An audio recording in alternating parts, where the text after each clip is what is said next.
Hello viewers, আপনারা আমার হাতে জিংবি যে ওষুধটি দেখতে পাচ্ছেন, এই ওষুধটি ছোট থেকে বড়, যুবক থেকে বয়স্ক সবারই খাওয়া উচিত। কেন খাওয়া উচিত, জিংবি ওষুধটি আমাদের শরীরে কী এমন গুরুত্বপূর্ণ কাজ করে থাকে, সেই বিষয়টি আজকে ভিডিওতে আমি তুলে ধরার চেষ্টা করব। আশা করি সবাই ভালো আছেন ও সুস্থ আছেন। আর আপনাদের সাথে কথা বলছি আমি ডিপ্লোমা ডাক্তার মোহাম্মদ তারিক ইসলাম, মেডিসিন অভিজ্ঞ। ভিউয়ার্স, জিংবি ওষুধটি আমাদের শরীরে যে যে সমস্যার উপরে কাজ করে, সেই সমস্যা যে কারো শরীরে নাই সেই মানুষ পাওয়া খুব কঠিন। ভিউয়ার্স, জিংবি ওষুধটি আমাদের শরীরের যে গুরুত্বপূর্ণ কাজগুলো করে থাকে তার মধ্যে অন্যতম হলো আমাদের শরীরের ইমিউনি সিস্টেম বা রোগ প্রতিরোধ ক্ষমতা বাড়ানো।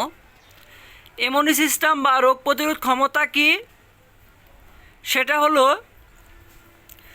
বাইরের রোগ জীবাণু বা ভাইরাস থেকে আমাদের শরীরকে প্রোটেকশন দেওয়া, অর্থাৎ বাইরের জীবাণু বা ভাইরাস আমাদের শরীরে যেন আক্রান্ত না করতে পারে, আমরা যেন অসুস্থ না হই, সেই কাজটি করে থাকে এই জিংবি ওষুধটি। ভিউয়ার্স, অনেকেরই দেখবেন যে কিছুদিন পর পর অসুস্থ হয়ে যায়, শরীরে বিভিন্ন ইনফেকশন হয়, বিভিন্ন জায়গায় ক্ষত হয়। তার কারণ হলো তাদের শরীরে ইমিউনি সিস্টেম বা রোগ প্রতিরোধ ক্ষমতা কম, এই জন্য তারা কিছুদিন পর পর অসুস্থ হয়ে যায়। যার শরীরে রোগ প্রতিরোধ ক্ষমতা অনেক বেশি, সে কিন্তু খুব সহজে অসুস্থ হবে না। ভিউয়ার্স, রোগ প্রতিরোধ ক্ষমতা ছাড়াও আরও অনেকগুলো গুরুত্বপূর্ণ কাজ আমাদের শরীরে করে থাকে।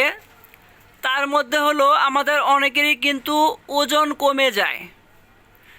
তো যাদের ওজন কমে যায় তারা হচ্ছে এই জিংবি ওষুধটি খাবেন, কারণ ওজন কমে গেলে এই জিংবি ওষুধটি খুব গুরুত্বপূর্ণ তার শরীরের জন্য।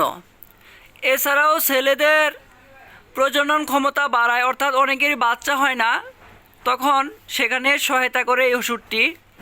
এছাড়াও যাদের যৌন উত্তেজনা কম বা সেক্সুয়াল সমস্যা রয়েছে, সেখানে কিন্তু এই ওষুধটি কাজ করে থাকে। শিশুকালে এবং শৈশবকালে হাড় গঠনে এবং শারীরিক বৃদ্ধিতে, শরীর গঠনে খুব গুরুত্বপূর্ণ ভূমিকা পালন করে। এছাড়াও মানসিক বিকাশে কাজ করে থাকে এই ওষুধটি। তো অনেকের হচ্ছে মুখে খাবারের রুচি থাকে না, তো ভিউয়ার্স, এই জিংবি কিন্তু মুখের রুচি ফিরিয়ে আনে, পেটে খাবার হজমে কাজ করে থাকে। অনেকেরই খাবারের পরে পেট ফুলে থাকে, বমি বমি ভাব হতে থাকে, তো সে জায়গায় হচ্ছে এই জিংবি ওষুধটি কাজ করে। ভিউয়ার্স, এছাড়াও যদি আপনার শরীরে দুর্বলতা ক্লান্তি থাকে, অর্থাৎ আপনি দুর্বলতার কারণে যদি কাজকর্ম ঠিকভাবে না করতে পারেন, সেক্ষেত্রে হচ্ছে আপনি এই ওষুধটি খেয়ে নিতে পারেন, কারণ দুর্বলতা বা ক্লান্তির উপরে এই জিংবি ওষুধটি খুব ভালো কাজ করে থাকে। যদি আপনার শরীরে রক্ত স্বল্পতা থাকে, অর্থাৎ রক্ত কম থাকে, তাহলে আপনি এই ওষুধটি খেয়ে নেবেন।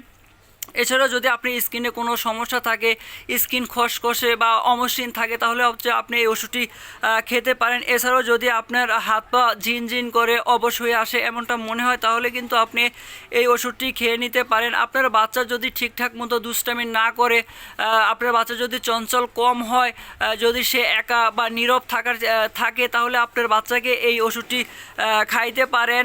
এছাড়াও যদি আপনার শরীরে ঘন ঘন ইনফেকশন হয়, গা শুকাতে দেরি হয়, তাহলে কিন্তু আপনি এই ওষুধটি খেতে পারেন। ভিউয়ার্স, এছাড়াও আরও অনেক গুরুত্বপূর্ণ আমাদের শরীরে কাজ করে থাকে, যেগুলা ভিডিওতে সবগুলা বলা সম্ভব নয়। তো আপনারা চাইলেই আপনাদের শরীরকে সুস্থ রাখার জন্য এই ওষুধটি খেয়ে নিতে পারেন। তো ভিউয়ার্স, এই ওষুধটি খাওয়ার নিয়ম কি, আপনি যদি অ্যাডাল্ট বা প্রাপ্তবয়স্ক হন, তাহলে হচ্ছে আপনি এই ওষুধটি একটি করে 3 বেলা ভরা পেটে খাওয়াবেন। যদি আপনার বাচ্চাকে খাওয়াতে চান, তাহলে আপনার বাচ্চাকে আপনারা সিরাপ খাওয়াতে পারেন। তো আপনার বাচ্চার বয়স অনুযায়ী সিরাপ কিভাবে খাওয়াবেন সেটা একজন ফার্মাসিস্টের কাছ থেকে আপনারা জেনে আসতে পারেন। তো ভিউয়ার্স, সবাই ভালো থাকবেন ও সুস্থ থাকবেন। আসসালামু আলাইকুম।